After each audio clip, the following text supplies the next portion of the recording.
आप मेरे ग्रेटर त्रिपुरालैंड को अपोज करते हो बोलते पॉसिबल नहीं है, लेकिन मैं आपसे पूछना चाहता हूं कि आपका त्रिपुरालैंड पॉसिबल था जब आपने 20 में से सिर्फ 9 सीट में आपने कॉन्टेस्ट किया 2018 में। आप मेरे ग्रेटर त्रिपुरालैंड को अपोज करते हो, लेकिन आप त्रिपुरालैंड अचीव कर सकते थे जब आप चुप रहे CAA के टाइम में। आप बोलते हैं कि मेरा ग्रेटर त्रिपुरालैंड पॉसिबल नहीं है। आपका आवाज कहाँ था जब माधवबारी में हमारे त्रिपुरा को गोली मारा गया था? आप बोलते हैं कि हमारा ग्रेटर त्रिपुरालैंड पॉसिबल नहीं है।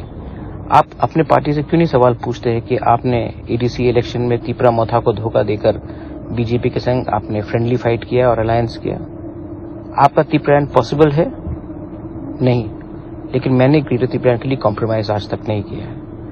आपको लगता है मेरा ग्रेटर त्रिपुरालैंड पॉसिबल नहीं है क्योंकि आपको सिर्फ कॉम्प्रोमाइज का राजनीति आपको मालूम है। प्रद्योत माणिक्य कॉम्प्रोमाइज ना करेगा, ना त्रिपुरा को धोखा देगा। आप करियर पॉलिटिशियन बनकर त्रिपुरा को विश्वास दिलाना चाहते हैं कि greater Tripuraland is not possible. वो बागरा त्रिपुरा को विश्वास देना चाहता है कि एवरीथिंग इज पॉसिबल अगर हम एक रहे, थानसा करके रहे।